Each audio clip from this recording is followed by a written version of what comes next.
بسم اللہ الرحمن الرحیم۔ شروع کرتا ہوں اللہ کے نام سے جو بے انتہا مہربان نہایت رحم کرنے والے ہیں۔ انا انزلناه في ليلة القدر وما ادراك ما ليلة القدر ليلة القدر خير من 1000 شهر تنزل الملائكة والروح فيها بإذن ربهم من كل أمر سلام هي حتى مطلع الفجر۔ یقیناً ہم نے اسے شب قدر میں نازل فرمایا۔ تم کیا سمجھے اے نبی کہ شب قدر کیا ہے؟ شب قدر 1000 مہینوں سے بہتر ہے۔ اس میں ہر کام کے سر انجام دینے کو اللہ کے حکم سے فرشتے اور روح یعنی جبریل علیہ السلام اترتے ہیں۔ یہ رات سراسر سلامتی کی ہوتی ہے اور فجر کے طلوع ہونے تک ہوتی ہے۔ سامعین، اب ان آیتوں کی تفسیر سماعت کیجیے۔ لیلۃ القدر یعنی شب قدر کی فضیلت۔ مقصد یہ ہے کہ اللہ تعالیٰ نے قرآن کریم کو لیلۃ القدر میں نازل فرمایا ہے۔ اس کا نام لیلۃ المبارکہ بھی ہے، جیسے اور جگہ اللہ نے ارشاد فرمایا انا انزلناہ فی لیلۃ مبارکۃ، اور یہ بھی قرآن سے ثابت ہے کہ یہ رات رمضان المبارک کے مہینے میں ہے، جیسے اللہ نے فرمایا شہر رمضان الذی انزل فیہ القرآن، رمضان وہ مہینہ ہے جس میں قرآن کو اتارا گیا۔ ابن عباس رضی اللہ عنہما وغیرہ کا قول ہے کہ پورا قرآن پاک لوح محفوظ سے آسمان اول پر بیت العزت میں اس رات اترا، پھر تفصیل وار واقعات کے مطابق بتدریج 23 سال میں رسول اللہ صلی اللہ علیہ وسلم پر نازل ہوا۔ پھر اللہ تعالیٰ لیلۃ القدر کی شان و شوکت کا اظہار فرماتے ہیں کہ اس رات کی ایک زبردست برکت تو یہ ہے کہ قرآن کریم جیسی اعلیٰ نعمت اسی رات اتری۔ تو فرماتے ہیں کہ تمہیں اے نبی کیا خبر کہ یہ لیلۃ القدر کیا ہے؟ پھر خود اللہ تعالیٰ ہی بتاتے ہیں کہ یہ ایک رات 1000 مہینے سے افضل ہے۔ اس سورت کا شان نزول ابن جریر کی تفسیر میں ہے کہ بنی اسرائیل میں ایک شخص تھا جو رات کو قیام کرتا تھا صبح تک اور دن میں دشمنان دین سے جہاد کرتا تھا شام تک۔ 1000 مہینے تک یہی کرتا رہا۔ پس اللہ تعالیٰ نے یہ سورت نازل فرمائی کہ اس امت کے کسی شخص کا صرف لیلۃ القدر کا قیام اس عابد کی 1000 مہینے کی اس عبادت سے افضل ہے۔ مجاہد رحمۃ اللہ علیہ فرماتے ہیں مطلب یہ ہے کہ اس رات کا نیک عمل، اس کا روزہ، اس کی نماز 1000 مہینوں کے روزے نماز سے افضل ہے جن میں لیلۃ القدر نہ ہو، اور مفسرین کا بھی یہ قول ہے۔ امام ابن جریر رحمۃ اللہ علیہ نے بھی اسی کو پسند فرمایا ہے کہ وہ 1000 مہینے جن میں لیلۃ القدر نہ ہو یہی ٹھیک ہے، اس کے سوا اور کوئی قول ٹھیک نہیں۔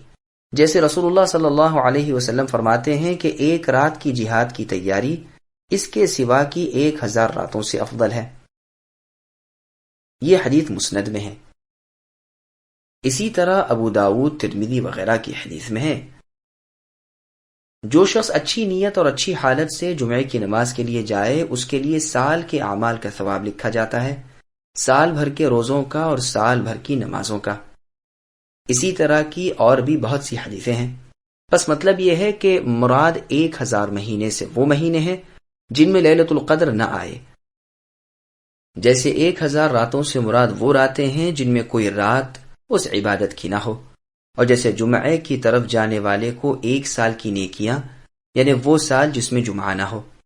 چونکہ اس رات کی عبادت 1000 مہینے کی عبادت سے افضل ہے، اس لیے بخاری اور مسلم کی حدیث میں ہے کہ رسول اللہ صلی اللہ علیہ وسلم نے فرمایا جو شخص لیلۃ القدر کا قیام ایمانداری اور نیک نیتی سے کرے اس کے تمام اگلے گناہ بخش دیے جاتے ہیں۔ پھر آگے اللہ فرماتے ہیں کہ اس رات کی برکت کی زیادتی کی وجہ سے بکثرت فرشتے اس میں نازل ہوتے ہیں۔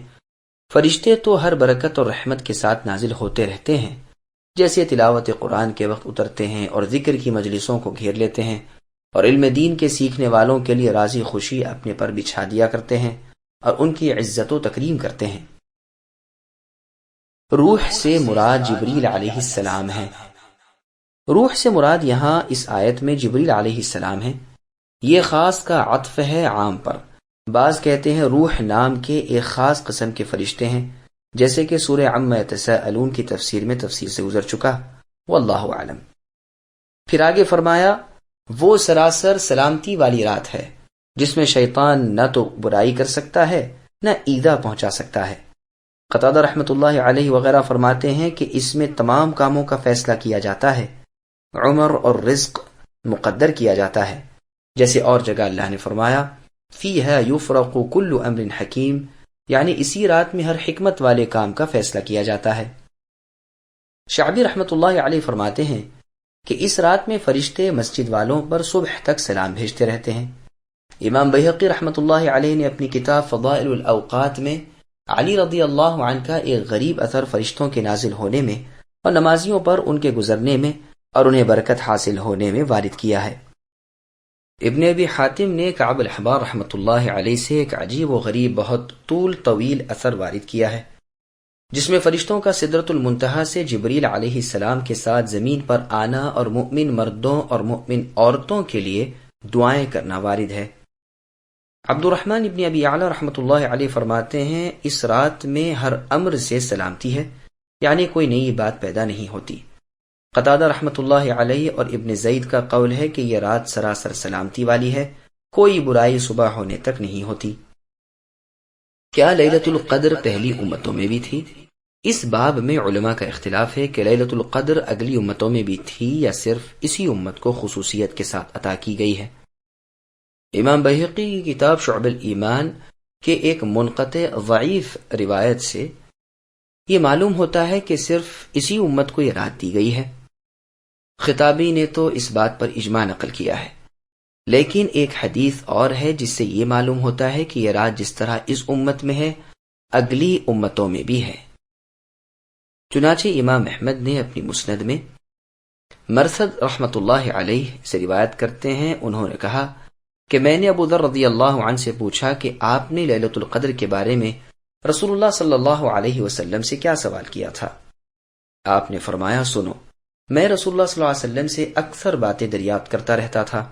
ایک مرتبہ میں نے کہا اے اللہ کے رسول، یہ تو فرمائیے کہ لیلۃ القدر رمضان میں ہی ہے یا اور مہینوں میں؟ آپ نے فرمایا رمضان میں۔ میں نے کہا اچھا اے اللہ کے رسول، یہ انبیاء کے ساتھ ہی ہے کہ جب تک وہ ہیں یہ بھی ہے، جب انبیاء قبض کیے جاتے ہیں یعنی مر جاتے ہیں تو یہ بھی اٹھ جاتی ہے یا یہ قیامت تک باقی رہے گی؟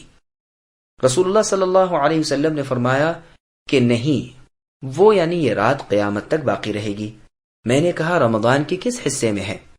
آپ نے فرمایا اسے رمضان کے اول دہے میں اور آخری دہے میں ڈھونڈو۔ پھر میں خاموش ہو گیا، نبی بھی اور باتوں میں مشغول ہو گئے۔ میں نے پھر موقع پا کر سوال کیا کہ رسول اللہ، ان دونوں عشروں میں سے کس عشرے میں اس رات کو تلاش کروں، یعنی پہلے اور آخری؟ نبی صلی اللہ علیہ وسلم نے فرمایا آخری عشرے میں، بس اب کچھ نہ پوچھنا۔ میں پھر چپکے ہو گیا، لیکن پھر موقع پا کر میں نے سوال کیا کہ اے اللہ کے رسول، آپ کو قسم ہے میرا بھی کچھ حق آپ پر ہے، فرما دیجئے کہ وہ کون سی رات ہے؟ نبی صلی اللہ علیہ وسلم سخت ناراض ہوئے۔ میں نے تو کبھی آپ کو اپنے اوپر اتنا غصہ ہوتے ہوئے دیکھا ہی نہیں، اور فرمایا آخری ہفتے میں تلاش کرو، اب کچھ نہ پوچھنا۔ یہ روایت سنن نسائی میں بھی ہے۔ اس سے ثابت ہوتا ہے کہ یہ رات اگلی امتوں میں بھی تھی، اور اس حدیث سے یہ بھی ثابت ہوتا ہے کہ یہ رات نبی صلی اللہ علیہ وسلم کے بعد بھی قیامت تک ہر سال آتی رہے گی۔ بعض شیعہ کا قول ہے کہ یہ رات بالکل اٹھ گئی۔ یہ قول غلط ہے، ان کو غلط فہمی اس حدیث سے ہوئی جس میں ہے کہ وہ اٹھا لی گئی، اور ممکن ہے کہ تمہارے لیے اسی میں بہتری ہو۔ یہ حدیث پوری ابھی آئے گی۔ مطلب رسول اللہ صلی اللہ علیہ وسلم کے اس فرمان سے یہ ہے کہ اس رات کے تعیین یعنی اسپیسیفیکیشن اور اس کا تقرر اٹھ گیا، نہ یہ کہ سرے سے لیلۃ القدر ہی اٹھ گئی۔ مسند احمد کی ہماری ابو ذر رضی اللہ عنہ والی روایت کے پیش نظر یہی بات معلوم ہوتی ہے کہ یہ رات رمضان المبارک میں آتی ہے، کسی اور مہینے میں نہیں۔ لیلۃ القدر کون سی رات ہے؟ ابو رزین رحمۃ اللہ علیہ تو فرماتے ہیں کہ رمضان کی پہلی رات ہی لیلۃ القدر ہے۔ امام شافعی محمد بن ادریس رحمۃ اللہ علیہ کا فرمان ہے کہ یہ 17ویں شب ہے۔ سنن ابی داؤد میں اس مضمون کی ایک حدیث مرفوع مروی ہے، اور ابن مسعود اور زید ابن ارقم اور عثمان ابن ابی العاص رضی اللہ عنہم سے موقوفاً بھی مروی ہے۔ حسن بصری رحمۃ اللہ علیہ کا مذہب بھی یہی نقل کیا گیا ہے۔ اس کی ایک دلیل یہ بھی بیان کی جاتی ہے کہ رمضان المبارک کی یہی 17ویں رات شب جمعہ کی تھی، اور یہی رات بدر کی رات تھی، اور 17ویں تاریخ کو جنگ بدر واقع ہوئی تھی، جس دن کو قرآن نے یوم الفرقان کہا ہے۔ علی اور ابن مسعود رضی اللہ عنہما سے مروی ہے کہ 29ویں رات لیلۃ القدر ہے، اور یہ بھی کہا گیا ہے کہ 21ویں رات ہے۔ ابو سعید خدری رضی اللہ عنہ کی حدیث میں ہے کہ رسول اللہ صلی اللہ علیہ وسلم نے رمضان المبارک کے پہلے 10 دن کا اعتکاف کیا، ہم بھی آپ کے ساتھ ہی اعتکاف میں بیٹھے، پھر آپ کے پاس جبرائیل علیہ السلام آئے اور فرمایا کہ جسے آپ ڈھونڈتے ہیں وہ تو آپ کے آگے ہے۔ پھر آپ نے 10 سے 20 دن کا اعتکاف کیا، اور ہم نے بھی، پھر جبرائیل علیہ السلام آئے اور یہی فرمایا کہ جسے آپ ڈھونڈتے ہیں وہ تو ابھی آگے ہے، یعنی لیلۃ القدر۔ بس رمضان کی 20ویں تاریخ کی صبح کو نبی صلی اللہ علیہ وسلم نے کھڑے ہو کر خطبہ فرمایا کہ میرے ساتھ اعتکاف کرنے والوں کو چاہیے کہ وہ پھر اعتکاف میں بیٹھ جائیں۔ میں نے لیلۃ القدر دیکھ لی، لیکن میں بھول گیا۔ لیلۃ القدر آخری عشرے کی طاق راتوں میں ہے۔ میں نے دیکھا ہے کہ گویا میں کیچڑ میں سجدہ کر رہا ہوں۔ راوی حدیث فرماتے ہیں کہ مسجد نبوی صلی اللہ علیہ وسلم کی چھت صرف کھجور کے پتوں کی تھی، آسمان پر اس وقت ابر کا ایک چھوٹا سا ٹکڑا بھی نہ تھا۔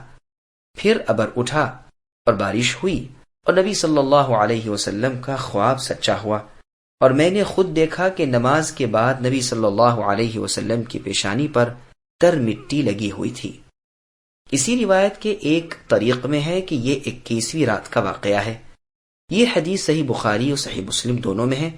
امام شافعی رحمۃ اللہ علیہ فرماتے ہیں تمام روایتوں میں سب سے زیادہ صحیح یہی حدیث ہے۔ یہ بھی کہا گیا ہے کہ لیلۃ القدر رمضان المبارک کی 23ویں رات ہے۔ اس کی دلیل عبداللہ بن انیس رضی اللہ عنہ کی صحیح مسلم والی ایسی ہی ایک روایت ہے، واللہ اعلم۔ ایک قول یہ بھی ہے کہ 24ویں رات ہے۔ ابو داؤد طیالسی میں ہے کہ رسول اللہ صلی اللہ علیہ وسلم فرماتے ہیں کہ لیلۃ القدر 24ویں شب ہے۔ اس کی سند بھی صحیح ہے۔ بخاری میں بلال رضی اللہ عنہ سے، جو نبی صلی اللہ علیہ وسلم کے مؤذن ہیں، مروی ہے کہ یہ پہلی 7ویں ہے، آخری 10 میں۔ یہ موقوف روایت ہی صحیح ہے، واللہ اعلم۔ ابن مسعود، ابن عباس، جابر رضی اللہ عنہم، نیز حسن، قتادہ، عبداللہ بن وہب رحمۃ اللہ علیہم بھی فرماتے ہیں کہ 24ویں رات لیلۃ القدر ہے۔ سورۃ البقرہ کی تفسیر میں جو واثلہ ابن اسقع رضی اللہ عنہ کی روایت کی ہوئی مرفوع حدیث بیان ہو چکی ہے کہ قرآن کریم رمضان المبارک کی 24ویں رات کو اترا، بعض کہتے ہیں کہ 25ویں رات لیلۃ القدر ہے۔ ان کی دلیل بخاری کی یہ حدیث ہے کہ رسول اللہ صلی اللہ علیہ وسلم نے فرمایا، اسے رمضان کے آخری عشرے میں ڈھونڈو، 9 باقی رہیں تب، 7 باقی رہیں تب، 5 باقی رہیں تب۔ اکثر محدثین نے اس کا یہی مطلب بیان کیا ہے کہ اس سے مراد طاق راتیں ہیں، یہی زیادہ ظاہر ہے اور زیادہ مشہور ہے۔ گو بعض اوروں نے اسے جفت راتوں پر بھی محمول کیا ہے، جیسے کہ صحیح مسلم میں ہے کہ ابو سعید رضی اللہ عنہ نے اسے جفت پر محمول کیا ہے، واللہ اعلم۔ یہ بھی کہا گیا ہے کہ یہ 27ویں رات ہے۔ اس کی دلیل صحیح مسلم کی حدیث ہے جس میں ہے کہ رسول اللہ صلی اللہ علیہ وسلم فرماتے ہیں، یہ یعنی شب قدر 27ویں رات ہے۔ مسند احمد میں ہے کہ زر رحمۃ اللہ علیہ نے ابی بن کعب رضی اللہ عنہ سے کہا کہ آپ کے بھائی عبداللہ بن مسعود رضی اللہ عنہ فرماتے ہیں کہ جو شخص سال بھر راتوں کو قیام کرے گا وہ لیلۃ القدر کو پائے گا۔ آپ نے فرمایا، اللہ تعالیٰ ان پر رحم کرے، وہ جانتے ہیں کہ یہ رمضان کی رات میں ہی ہے، یہ 27ویں رات رمضان کی ہے۔ پھر اس بات پر ابی رضی اللہ عنہ نے قسم کھائی۔ میں نے پوچھا، آپ کو یہ کیسے معلوم ہوا؟ جواب دیا کہ ان نشانیوں کو دیکھنے سے جو ہم کو بتائی گئی ہیں کہ اس دن سورج شعاعوں کے بغیر نکلتا ہے۔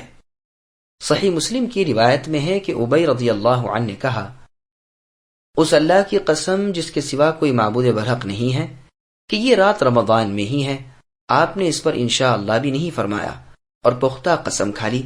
پھر فرمایا، مجھے خوب معلوم ہے کہ وہ کون سی رات ہے جس میں قیام کرنے کا رسول اللہ صلی اللہ علیہ وسلم کا حکم ہے، یہ 27ویں رات ہے۔ اس کی نشانی یہ ہے کہ اس کی صبح کو سورج سفید رنگ کا نکلتا ہے اور تیزی زیادہ نہیں ہوتی۔ معاویہ ابن عمر ابن عباس رضی اللہ عنہم وغیرہ سے بھی مروی ہے کہ رسول اللہ صلی اللہ علیہ وسلم نے فرمایا یہ رات 27ویں رات ہے۔ سلف کی ایک جماعت نے بھی یہی کہا ہے، اور امام احمد ابن حنبل رحمۃ اللہ علیہ کا مختار مسلک بھی یہی ہے۔ بعض سلف نے قرآن کریم کے الفاظ سے بھی اس کے ثبوت کا حوالہ دیا ہے، اسی طرح کہ ہیا اس صورت میں 27واں کلمہ ہے، اور اس کے معنی ہیں یہ، واللہ اعلم۔ طبرانی کی ایک روایت میں ہے کہ عمر بن الخطاب رضی اللہ عنہ نے اصحاب رسول صلی اللہ علیہ وسلم کو جمع کیا اور ان سے لیلۃ القدر کی بابت سوال کیا، تو سب کا اجماع اس امر پر ہوا کہ یہ رمضان کے آخری دہے میں ہے۔ ابن عباس رضی اللہ عنہما نے اس وقت فرمایا کہ میں تو یہ بھی جانتا ہوں کہ وہ کون سی رات ہے۔ عمر رضی اللہ عنہ نے فرمایا پھر کہو وہ کون سی رات ہے؟ فرمایا اس آخری عشرے میں 7 گزرنے پر یا 7 باقی رہنے پر۔ عمر رضی اللہ عنہ نے پوچھا یہ کیسے معلوم ہوا؟ تو جواب دیا کہ دیکھو، اللہ تعالیٰ نے آسمان بھی 7 پیدا کیے اور زمینیں بھی 7 بنائی، مہینے بھی ہفتوں پر ہے، انسان کی پیدائش بھی 7 پر ہے، کھانا بھی 7 ہے، سجدہ بھی 7 ہے، طواف بیت اللہ کی تعداد بھی 7 کی ہے، رمی جمار کی کنکریاں بھی 7 ہیں، اور اسی طرح کی 7 کی گنتی کی بہت سی چیزیں اور بھی گنوا دیں۔ فاروق اعظم رضی اللہ عنہ نے فرمایا تمہاری سمجھ وہاں پہنچی جہاں تک ہمارے خیالات کو رسائی نہ ہو سکی۔ یہ جو فرمایا 7 ہی کھانا ہے، اس سے قرآن کریم کی آیتیں فَأَنبَتْنَا فِيهَا حَبًّا وَعِنَبًا وَخَضْبًا إِلَى آخر الآیہ مراد ہیں، جن میں 7 چیزوں کا ذکر ہے جو کھائی جاتی ہیں۔ اس روایت کی اسناد بھی جید اور قوی ہے، لیکن متن میں بہت غرابت ہے، واللہ اعلم۔ مسند احمد میں ہے کہ لیلۃ القدر 27ویں رات ہے یا 29ویں رات۔ اس رات فرشتے زمین پر سنگریزوں کی گنتی سے بھی زیادہ ہوتے ہیں۔ اس کی اسناد بھی اچھی ہے۔ ایک قول یہ بھی ہے کہ آخری رات لیلۃ القدر ہے، کیونکہ ابھی جو حدیث گزری اس میں ہے، اور ترمذی اور نسائی میں بھی ہے کہ جب 9 باقی رہ جائیں یا 7 یا 5 یا 3 یا آخری رات، یعنی ان راتوں میں لیلۃ القدر کی تلاش کرو۔ امام ترمذی رحمۃ اللہ علیہ اس حدیث کو حسن صحیح کہتے ہیں۔ مسند میں ہے کہ یہ آخری رات ہے، لیلۃ القدر کی تلاش۔ امام شافعی رحمۃ اللہ علیہ فرماتے ہیں کہ ان مختلف احادیث میں تطبیق یوں ہو سکتی ہے کہ یہ سوالوں کا جواب ہے۔ کسی نے کہا ہم اسے فلاں رات میں تلاش کریں، تو آپ نے فرما دیا ہاں، حقیقت یہ ہے کہ لیلۃ القدر مقرر ہے اور اس میں تبدیلی نہیں ہوتی۔ امام ترمذی نے امام شافعی رحمۃ اللہ علیہ کا اسی معنی کا قول نقل کیا ہے۔ ابو قلابہ رحمۃ اللہ علیہ فرماتے ہیں کہ آخری عشرے کی راتوں میں یہ پھر بدل ہوا کرتی ہے۔ امام مالک، امام ثوری، امام احمد بن حنبل، امام اسحاق بن راہویہ، ابو ثور مزنی، ابو بکر بن خزیمہ رحمۃ اللہ علیہم وغیرہ نے بھی یہی فرمایا ہے۔ امام شافعی سے بھی قاضی نے یہی نقل کیا ہے اور یہی ٹھیک بھی ہے، واللہ اعلم۔ اس قول کی تھوڑی بہت تائید بخاری و مسلم کی اس حدیث سے بھی ہوتی ہے کہ چند اصحاب رسول صلی اللہ علیہ وسلم خواب میں لیلۃ القدر رمضان کی 7 پچھلی راتوں میں دکھائے گئے۔ نبی نے فرمایا کہ میں دیکھتا ہوں کہ تمہارے خواب اس بارے میں موافق ہیں، ہر طلب کرنے والے کو چاہیے کہ لیلۃ القدر کو ان 7 آخری راتوں میں تلاش کرے۔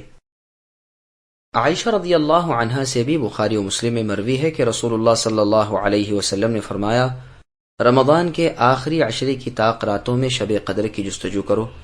امام شافعی رحمۃ اللہ علیہ کے اس فرمان پر کہ لیلۃ القدر ہر رمضان میں ایک معین رات ہے اور اس کا ہیر پھیر نہیں ہوتا، یہ حدیث دلیل بن سکتی ہے، جو صحیح بخاری میں عبادہ بن صامت رضی اللہ عنہ کی روایت سے مروی ہے کہ رسول اللہ صلی اللہ علیہ وسلم ہمیں لیلۃ القدر کی خبر دینے کے لیے کہ فلاں رات لیلۃ القدر ہے نکلے۔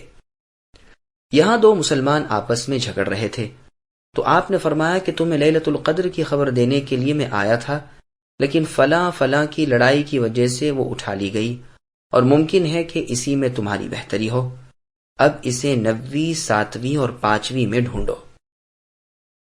وجہ دلالت یہ ہے کہ اگر اس کا تعین ہمیشہ کے لیے نہ ہوتا تو ہر سال کی لیلۃ القدر کا علم حاصل نہ ہوتا۔ اگر لیلۃ القدر کا ہیر پھیر ہوتا رہتا تو صرف اس سال کے لیے تو معلوم ہو جاتا کہ فلاں رات ہے، لیکن اور برسوں کے لیے تعین نہ ہوتی۔ ہاں، یہ ایک جواب اس کا ہو سکتا ہے کہ رسول اللہ صلی اللہ علیہ وسلم صرف اسی سال کی اس مبارک رات کی خبر دینے کے لیے تشریف لائے تھے، اس حدیث سے یہ بھی معلوم ہوا کہ لڑائی جھگڑا خیر و برکت کو اور نفع دینے والے علم کو غارت کر دیتا ہے۔ یہ یاد رہے کہ اس حدیث میں جو نبی صلی اللہ علیہ وسلم نے فرمایا کہ وہ اٹھا لی گئی، اس سے مراد اس کی تعیین کے علم کا اٹھا لیا جانا ہے، نہ یہ کہ بالکل لیلۃ القدر ہی دنیا سے اٹھا لی گئی، جیسے کہ جاہل شیعہ کا قول ہے۔ اس پر بڑی دلیل یہ ہے کہ اس لفظ کے بعد ہی یہ ہے کہ آپ نے فرمایا اسے 9ویں، 7ویں اور 5ویں میں ڈھونڈو۔ نبی صلی اللہ علیہ وسلم کا یہ فرمان کہ ممکن ہے اسی میں تمہاری بہتری ہو، یعنی اس کی مقرر تعیین کا علم نہ ہونے میں۔ اس کا مطلب یہ ہے کہ جب یہ مبہم ہے تو اس کا ڈھونڈنے والا جن جن راتوں میں اس کا ہونا ممکن دیکھے گا، ان تمام راتوں میں کوشش و خلوص کے ساتھ عبادت میں لگا رہے گا، بخلاف اس کے کہ معلوم ہو جائے کہ فلاں رات ہی ہے تو وہ صرف اسی ایک رات کی عبادت کرے گا۔ کیونکہ ہمتیں پست ہیں، اس لیے حکمت حکیم اللہ تعالیٰ کا تقاضا یہی ہوا کہ اس رات کی تعیین کی خبر نہ دی جائے، تاکہ اس رات کے پالینے کے شوق میں اس مبارک مہینے میں جی لگا کر اور دل کھول کر بندے اپنے معبود حقیقی اللہ کی بندگی کریں، اور آخری عشرے میں تو پوری کوشش اور خلوص کے ساتھ عبادتوں میں مشغول رہیں۔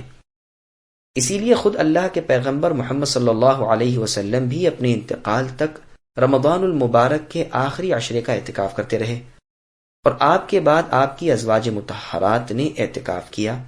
یہ حدیث بخاری و مسلم دونوں میں ہے۔ بخاری کی روایت میں ہے کہ آپ صلی اللہ علیہ وسلم رمضان المبارک کے آخری عشرے کا اعتکاف کیا کرتے تھے۔ صحیح بخاری کی ایک اور حدیث میں ہے، عائشہ رضی اللہ عنہا فرماتی ہیں کہ جب آخری 10 راتیں رمضان المبارک کی رہ جاتی تو اللہ کے رسول صلی اللہ علیہ وسلم ساری رات جاگتے اور اپنے گھر والوں کو بھی جگاتے اور کمر کس لیتے۔ مسلم شریف میں ہے کہ رسول اللہ صلی اللہ علیہ وسلم ان دنوں میں جس محنت کے ساتھ عبادت کرتے، اتنی محنت سے عبادت آپ کی اور وقت نہیں ہوتی تھی۔ یہی معنی ہے اوپر والی حدیث کے اس جملے کے کہ آپ تہبند مضبوط باندھ لیا کرتے، یعنی کمر کس لیا کرتے، یعنی عبادت میں پوری کوشش کرتے۔ گو اس کے یہ معنی بھی کیے گئے ہیں کہ آپ بیویوں سے نہ ملتے، اور یہ بھی ہو سکتا ہے کہ دونوں ہی باتیں مراد ہوں، یعنی بیویوں سے ملنا بھی ترک کر دیتے تھے اور عبادت کی مشغولی میں بھی کمر باندھ لیا کرتے تھے۔ امام مالک رحمۃ اللہ علیہ فرماتے ہیں کہ رمضان کی آخری 10 راتوں میں لیلۃ القدر کی یکساں جستجو کرے، کسی ایک رات کو دوسری رات پر ترجیح نہ دے۔ رمضان میں عبادت زیادہ کرو۔ یہ بھی یاد رہے کہ یوں تو ہر وقت دعا کی کثرت مستحب یعنی پسندیدہ ہے، لیکن رمضان میں اور زیادتی کرے، اور خصوصاً آخری عشرے میں اور بالخصوص طاق راتوں میں، اور اس دعا کو بکثرت پڑھے، اللہم انک عفو تحب العفو فاعف عنی، اے اللہ آپ درگزر کرنے والے ہیں اور درگزر کرنے کو پسند فرمانے والے ہیں، مجھ سے بھی درگزر فرمائیے۔ مسند احمد میں ہے کہ عائشہ صدیقہ رضی اللہ عنہا نے رسول اللہ صلی اللہ علیہ وسلم سے پوچھا کہ اگر مجھے لیلۃ القدر سے موافقت ہو، یعنی یہ رات مجھے مل جائے، تو میں کیا دعا پڑھوں؟ نبی صلی اللہ علیہ وسلم نے یہی بتلائی۔ یہ حدیث ترمذی، نسائی اور ابن ماجہ میں بھی ہے۔ امام ترمذی رحمۃ اللہ علیہ اسے حسن صحیح کہتے ہیں۔ مستدرک حاکم میں بھی یہ مروی ہے، اور امام حاکم اسے شرط بخاری و مسلم پر صحیح بتلاتے ہیں۔ ایک عجیب و غریب اثر جس کا تعلق لیلۃ القدر سے ہے، امام ابو محمد ابن ابی حاتم رحمۃ اللہ علیہ نے اپنی تفسیر میں اس سورت کی تفسیر میں کعب رحمۃ اللہ علیہ سے روایت وارد کی ہے کہ سدرۃ المنتہا جو 7ویں آسمان کی حد پر جنت سے متصل ہے، جو دنیا اور آخرت کے فاصلے پر ہے، اس کی بلندی جنت میں ہے، اس کی شاخیں اور ڈالیاں کرسی تلے ہیں، اس میں اس قدر فرشتے ہیں جن کی گنتی اللہ تعالیٰ کے سوا اور کوئی نہیں جانتے، اس کی ہر شاخ پر بے شمار فرشتے ہیں، ایک بال برابر بھی جگہ ایسی نہیں جو فرشتوں سے خالی ہو۔ اس درخت کے بیچوں بیچ جبریل علیہ السلام کا مقام ہے۔ اللہ تعالیٰ کی طرف سے جبریل علیہ السلام کو آواز دی جاتی ہے کہ اے جبریل، لیلۃ القدر میں اس درخت کے تمام فرشتوں کو لے کر زمین پر جاؤ۔ یہ کل کے کل فرشتے رأفت و رحمت والے ہیں، جن کے دلوں میں ہر مؤمن کے لیے رحم کے جذبات موجزن ہیں۔ سورج غروب ہوتے ہی یہ کل کے کل فرشتے جبریل علیہ السلام کے ساتھ لیلۃ القدر میں اترتے ہیں، تمام روئے زمین پر پھیل جاتے ہیں، ہر جگہ سجدے میں قیام میں مشغول ہو جاتے ہیں، اور تمام مؤمن مردوں اور مؤمن عورتوں کے لیے دعائیں مانگتے رہتے ہیں۔ ہاں، گرجا گھر، مندر میں، آتش کدے میں، بت خانے میں، غرض اللہ کے سوا اوروں کی جہاں پرستش ہوتی ہے وہاں تو یہ فرشتے نہیں جاتے، اور ان جگہوں میں بھی جن میں تم گندی چیزیں ڈالتے ہو، اور اس گھر میں جہاں نشے والا شخص ہو یا نشے والی چیز ہو، یا جس گھر میں کوئی بت گڑا ہوا ہو، یا جس گھر میں باجے گاجے گھنٹیاں ہوں، یا حویلے ہو، یا کوڑا کرکٹ ڈالنے کی جگہ ہو، وہاں تو یہ رحمت کے فرشتے جاتے نہیں۔ باقی چپے چپے پر گھوم جاتے ہیں اور ساری رات مؤمن مردوں عورتوں کے لیے دعائیں مانگنے میں گزار دیتے ہیں۔ جبریل علیہ السلام تمام مؤمنوں سے مصافحہ کرتے ہیں۔ اس کی نشانی یہ ہے کہ رونگٹے جسم پر کھڑے ہو جائیں، دل نرم پڑ جائیں، آنکھیں بہہ نکلیں۔ اس وقت آدمی کو سمجھ لینا چاہیے کہ اس وقت میرا ہاتھ جبریل علیہ السلام کے ہاتھ میں ہے۔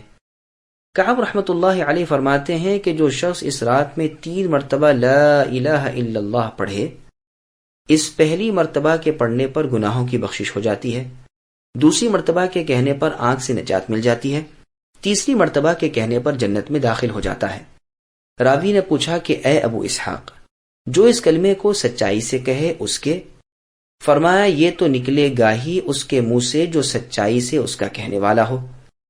اس اللہ کی قسم جس کے ہاتھ میں میری جان ہے کہ لیلۃ القدر کافر و منافق پر تو اتنی بھاری پڑتی ہے کہ گویا اس کی پیٹھ پر پہاڑ آ پڑا۔ غرض کے فجر ہونے تک فرشتے اسی طرح رہتے ہیں، پھر سب سے پہلے جبریل علیہ السلام چڑھتے ہیں اور بہت اونچے چڑھ کر اپنے پروں کو پھیلا دیتے ہیں، بالخصوص ان 2 سبز پروں کو جنہیں اس رات کے سوا وہ کبھی نہیں پھیلاتے۔ یہی وجہ ہے کہ سورج کی تیزی مانند پڑ جاتی ہے اور شعاعیں جاتی رہتی ہیں۔ پھر ایک ایک فرشتے کو پکارتے ہیں اور سب کے سب اوپر چڑھتے ہیں، پس فرشتوں کا نور اور جبریل علیہ السلام کے پروں کا نور مل کر سورج کو مانند کر دیتا ہے۔ اس دن سورج متحیر رہ جاتا ہے۔ جبریل علیہ السلام اور یہ سارے کے سارے بے شمار فرشتے اس دن آسمان و زمین کے درمیان مؤمن مردوں اور مؤمن عورتوں کے لیے رحمت کی دعائیں مانگنے میں اور ان کے گناہوں کی بخشش طلب کرنے میں گزار دیتے ہیں۔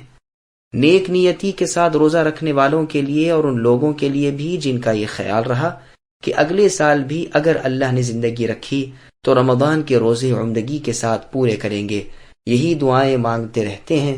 شام کو آسمان دنیا پر چڑھ جاتے ہیں، وہاں کے تمام فرشتے حلقے باندھ باندھ کر ان کے پاس جمع ہو جاتے ہیں اور ایک ایک مرد اور ایک ایک عورت کے بارے میں ان سے سوال کرتے ہیں اور یہ جواب دیتے ہیں، یہاں تک کہ وہ پوچھتے ہیں کہ فلاں شخص کو اس سال تم نے کس حالت میں پایا؟ تو یہ کہتے ہیں کہ گزشتہ سال تو ہم نے اسے عبادتوں میں پایا تھا، لیکن اس سال تو وہ بدعتوں میں مبتلا تھا، اور فلاں شخص گزشتہ سال بدعتوں میں مبتلا تھا لیکن اس سال ہم نے اسے سنت کے مطابق عبادتوں میں پایا۔ پس یہ فرشتے اس پہلے شخص کے لیے بخشش کی دعائیں مانگنی موقوف کر دیتے ہیں اور اس دوسرے شخص کے لیے دعائیں مانگنی شروع کر دیتے ہیں، اور یہ فرشتے انہیں سناتے ہیں کہ ہم فلاں نے فلاں فلاں کو ذکر اللہ میں پایا، اور فلاں فلاں کو رکوع میں، اور فلاں کو سجدے میں، اور فلاں کو اللہ کی کتاب یعنی قرآن مجید کی تلاوت میں۔ غرض کے ایک رات دن یہاں گزار کر دوسرے آسمان پر جاتے ہیں۔ یہاں بھی یہی ہوتا ہے، یہاں تک کہ سدرۃ المنتہا میں اپنی اپنی جگہ پہنچ جاتے ہیں۔ اس وقت سدرۃ المنتہا ان سے پوچھتا ہے کہ مجھ میں بسنے والوں، میرا بھی تم پر حق ہے، میں بھی ان سے محبت رکھتا ہوں جو اللہ تعالیٰ سے محبت رکھیں، ذرا مجھے تو لوگوں کی حالت کی خبر دو اور ان کے نام بتاؤ۔ کعب الاحبار رحمۃ اللہ علیہ فرماتے ہیں کہ اب فرشتے اس کے سامنے گنتی کر کے اور ایک ایک مرد و عورت کا مع ولدیت کے نام بتلاتے ہیں۔ پھر جنت سدرۃ المنتہا کی طرف متوجہ ہو کر پوچھتی ہے کہ تجھ میں رہنے والے فرشتوں نے جو خبریں تجھے دی ہیں مجھ سے بھی تو بیان کر۔ چنانچہ سدرۃ المنتہا اس سے ذکر کرتا ہے۔ یہ سن کر وہ کہتی ہے کہ اللہ کی رحمت ہو فلاں مرد پر اور فلاں عورت پر، اے اللہ انہیں جلدی مجھ سے ملا دیجیے۔ جبریل علیہ السلام سب سے پہلے اپنی جگہ پہنچ جاتے ہیں، انہیں الہام ہوتا ہے اور یہ عرض کرتے ہیں، اے میرے رب، میں نے آپ کے فلاں فلاں بندوں کو سجدے میں پایا، آپ انہیں بخش دیجیے۔ اللہ تعالیٰ فرماتے ہیں میں نے انہیں بخش دیا۔ جبریل علیہ السلام اسے عرش کے اٹھانے والے فرشتوں کو سناتے ہیں، پھر سب کہتے ہیں کہ فلاں فلاں مرد و عورت پر اللہ تعالیٰ کی رحمت ہوئی اور مغفرت ہوئی۔ پھر جبریل علیہ السلام خبر دیتے ہیں کہ باری تعالیٰ فلاں شخص کو گزشتہ سال تو عامل سنت اور عابد چھوڑا تھا، لیکن اس سال تو بدعتوں میں پڑ گیا ہے اور آپ کے احکام سے روگردانی کر لی ہے۔ اللہ تعالیٰ فرماتے ہیں اے جبریل، اگر یہ مرنے سے 3 ساعت پہلے بھی توبہ کر لے تو میں اسے بخش دوں گا۔ اس وقت جبریل علیہ السلام بے ساختہ کہہ اٹھتے ہیں کہ اے اللہ، آپ ہی کے لیے سب تعریفیں سزاوار ہیں۔ اے اللہ، آپ اپنی مخلوق پر سب سے زیادہ مہربان ہیں، بندوں پر آپ کی مہربانی خود ان کی اپنی مہربانی سے بھی بڑی ہوئی ہے۔ اس وقت عرش اور اس کے آس پاس کی چیزیں اور پردے اور تمام آسمان جنبش میں آ جاتے ہیں، یعنی حرکت میں، اور کہہ اٹھتے ہیں الحمدللہ الرحیم، الحمدللہ الرحیم، تمام تعریفیں اللہ ہی کے لیے ہے جو رحم کرنے والے ہیں، تمام تعریفیں اللہ ہی کے